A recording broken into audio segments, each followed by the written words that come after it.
Most people hear the same advice. Don't claim Social Security at 62. Wait as long as possible. Delay until 70. Get the biggest check. And yes, on paper that sounds smart. Because if you wait longer, your monthly benefit usually gets bigger. Claim early and the check is smaller. Simple. So the internet turns this into a rule. Wait equals smart. 62 equals mistake. But that rule breaks down the second real life shows up, because the smartest Social Security decision is not the one that gives you the biggest monthly check. It's the one that fits your actual life, your health, your spouse, your savings, your job situation, your stress level, your other income, your realistic future. And for some people, that answer is 62. Not because they're impulsive, not because they're bad with money, not because they don't understand the math.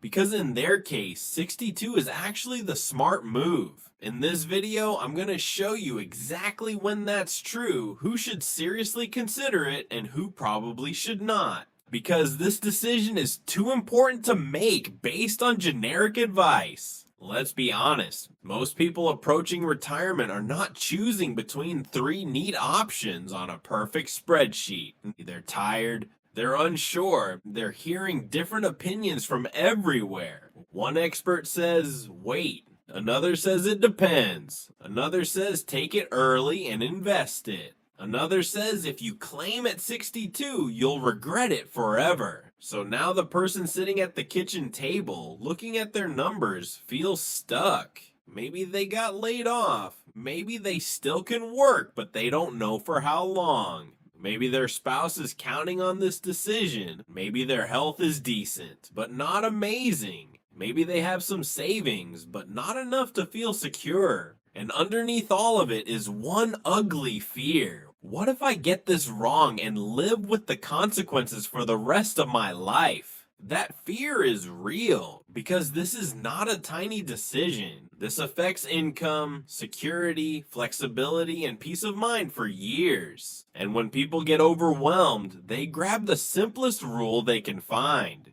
Just wait until 70. But simple rules feel safe, but that doesn't make them right. Let me show you what this looks like in real life. Imagine a man named David. David is 62. He planned to work until 67. That was the plan. Then his company restructured and pushed him out. He's applied for jobs. He's had interviews. Nothing serious has come through. He has retirement savings, but not enough to relax. His wife worked part-time for years, so her own Social Security benefit will be small. His father died at 73. His older brother already has heart issues. David isn't in crisis, but he also doesn't feel like a guy who should blindly assume he'll live to 92. Now he keeps hearing the same advice.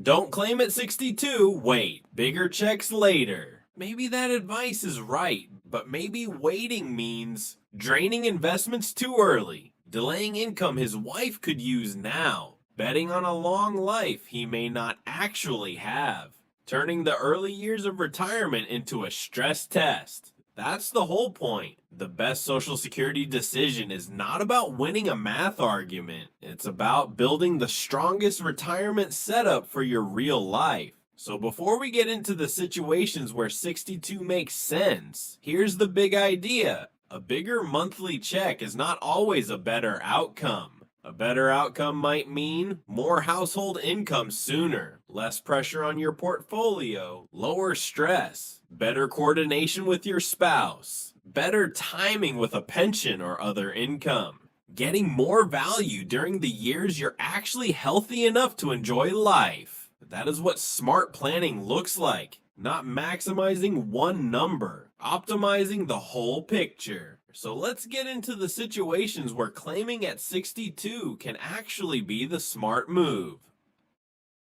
1. When your household needs income now, not years from now.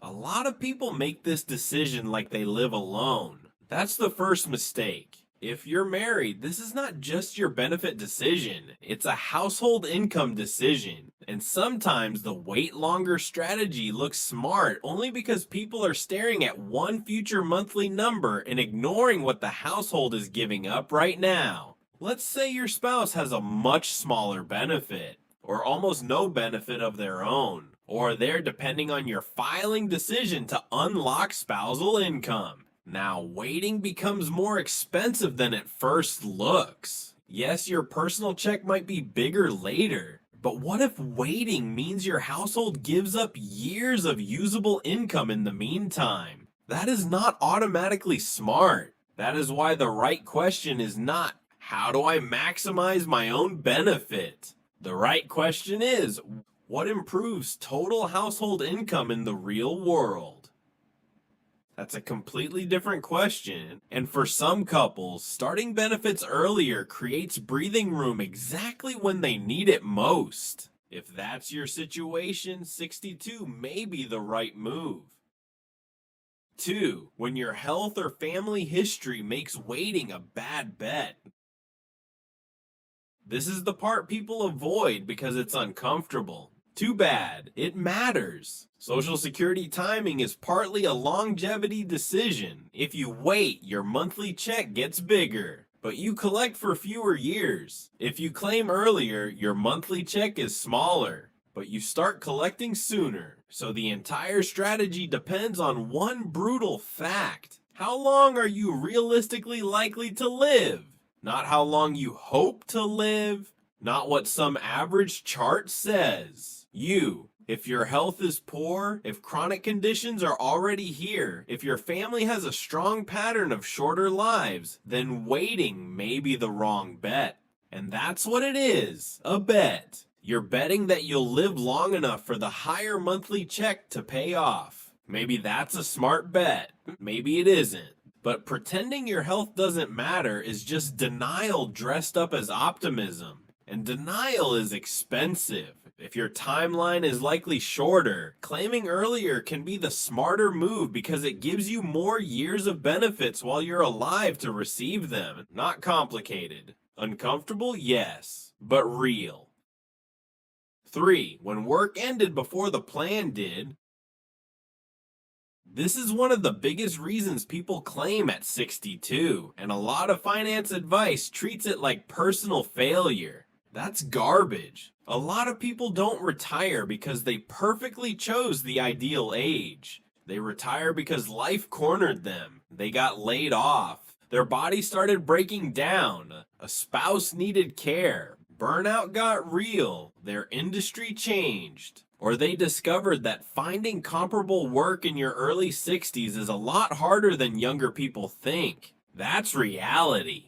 And when reality changes, the plan has to change too. If you truly can't keep working and waiting means draining savings, adding debt, or living under constant pressure, then claiming at 62 may not just be understandable. It may be the smartest move available. This is where spreadsheet logic falls apart. Because a bigger check at 70 sounds great, until the path to get there wrecks the rest of your finances, or your health, or your peace of mind. If the plan changed, adjust. Don't worship the old plan just because it used to sound ideal.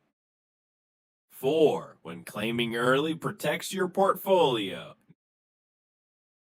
Now let's get more strategic. Some people think claiming early only makes sense if you're desperate for money. Wrong! Sometimes claiming early makes sense because of what it prevents. It may let you withdraw less from investments, avoid selling assets in a bad market, reduce pressure on your IRA, lower sequence of returns risk early in retirement. That matters a lot, and because early retirement years are fragile, if markets drop and you're pulling hard from your portfolio at the same time, the damage can stick for years. So now the question changes. Instead of asking, how do I squeeze the biggest check out of Social Security? You ask, does claiming now strengthen the full retirement plan? That is the smarter question, because Social Security is not isolated. It interacts with investments, taxes, withdrawals, risk tolerance, sleep at night.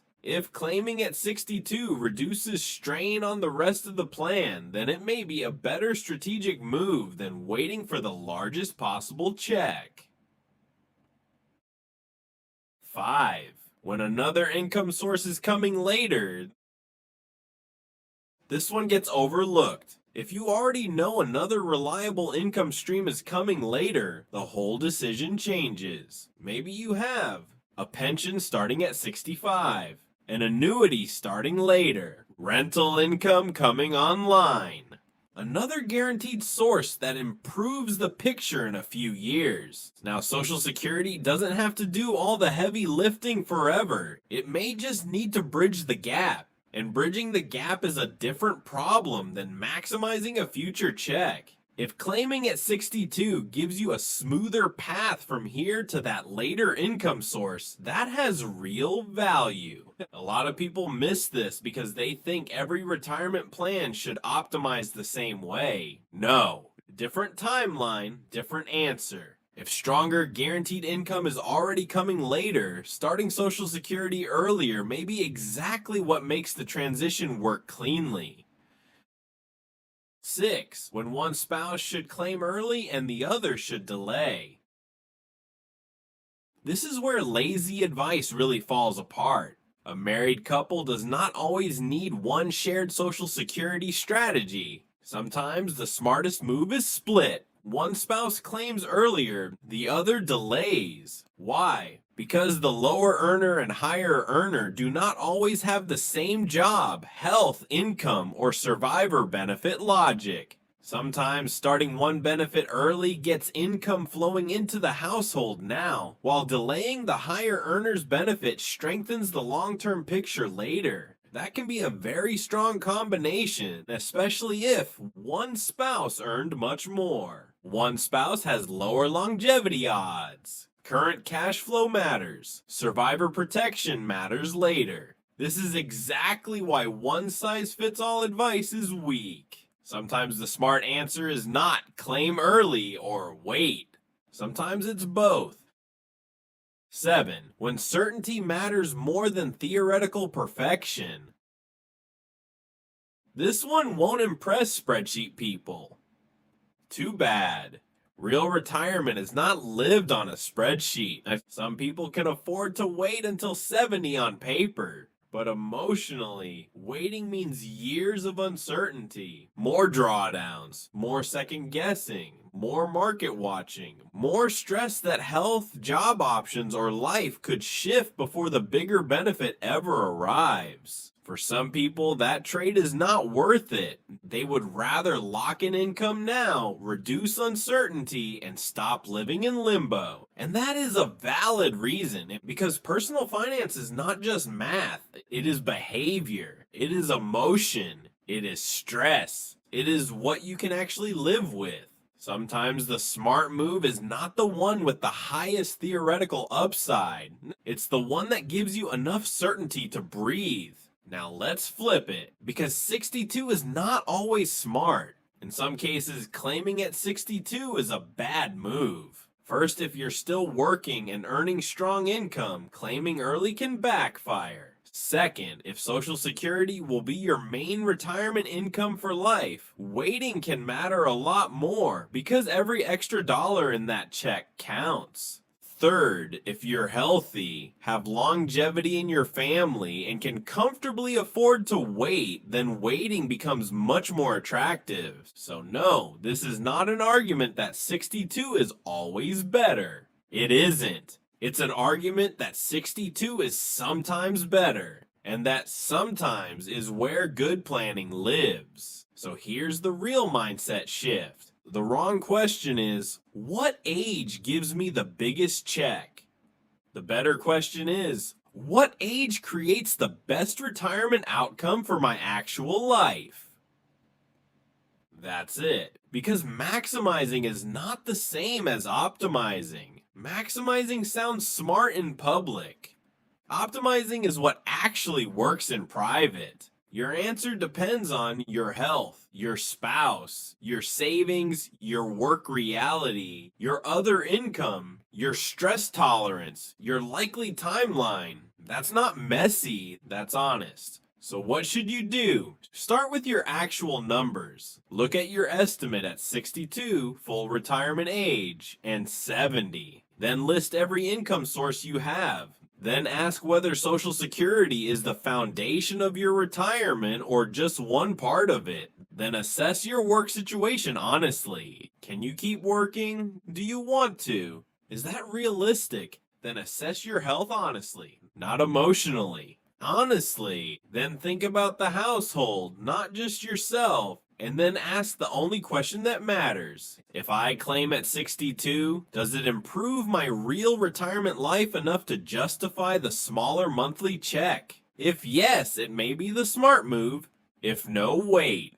That's the answer. Not fear, not shame, not blanket rules, just strategy. Claiming at 62 is not automatically smart, but it is not automatically dumb either. It may be the right move when your household needs income now, your spouse depends on your filing, your health changes the math, work ended early, your portfolio needs protection, another income source is coming later, a split spouse strategy works better. Peace of mind matters more than theoretical perfection. That is what real retirement planning looks like. Not chasing the cleanest headline, not blindly copying what worked for someone else. Just building the decision around your real life. So here's my question. If you were making this decision today, would you lean towards 62, 67, or 70? Drop it in the comments. And more important, say why.